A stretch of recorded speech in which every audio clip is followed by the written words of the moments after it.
ఒకతనికి మెదడులో ఒక చిన్న గోళికాయంత ట్యూమర్ ఉంటే దాన్ని ఇప్పుడు మనం స్టీరియోటాక్టిక్ రేడియో సర్జరీ ద్వారా ఏ రకంగా తొలగిస్తారు, ఎలాంటి ఘాటు లేకుండా ఎలా చేస్తారు? స్టీరియోటాక్టిక్ రేడియో సర్జరీ అంటాం కానీ radiation acting like a knife. Okay, radiation కత్తిలా పనిచేయడం అనమాట. బ్లీడింగ్ లేకుండా, స్పాట్ లేకుండా, పేషెంట్ ముట్టకుండానే ఈ స్టీరియోటాక్టిక్ రేడియో సర్జరీ అనే వైద్యం చేస్తామండి.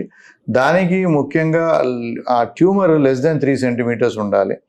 అలాంటప్పుడు ఎక్కడ ఉన్నా కూడా బ్రెయిన్లో కానీ, బాడీలో కానీ, లంగ్స్లో కానీ, ఇప్పుడు 60 ఇయర్స్ 50 year old మ్యాన్ ఇంతకుముందు లంగ్కి ఆపరేట్ చేసి ట్యూమర్ తీసేవాళ్ళం స్టేజ్ 1లో.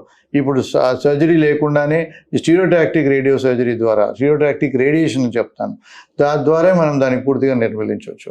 వర్టిబ్రల్ బాడీస్లో ఎన్నుపూసలో ట్యూమర్ ఉంటుంది, దానికి ఆపరేట్ చేయడము, తీసేయడం చాలా అంటే ఇట్స్ ఏ మేజర్ సర్జరీ.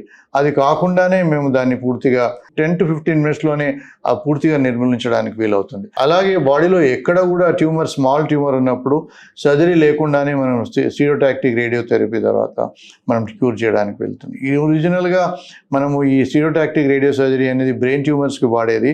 ఇప్పుడు దాన్ని ప్రతి ఏరియాలో, ప్రతి బాడీలో, లివర్ కానీ, లంగ్స్ కానీ, ఎముకల్లో కానీ, ప్రాస్టేట్లో కానీ స్టీరియోటాక్టిక్ రేడియేషన్ ద్వారా మనము వితౌట్ ఎనీ సైడ్ ఎఫెక్ట్స్ కంప్లీట్గా క్యూర్ చేయడానికి వీలవుతుంది. 62 లక్షల మంది ప్రజల్లో మెడ్ప్లస్ బ్రాండ్ మెడిసిన్స్ కి మారడం వలన 915 కోట్ల రూపాయలు సేవ్ చేసుకున్నారు. అదే మెడిసిన్స్, అదే క్వాలిటీతో 50 to 80% డిస్కౌంట్లు.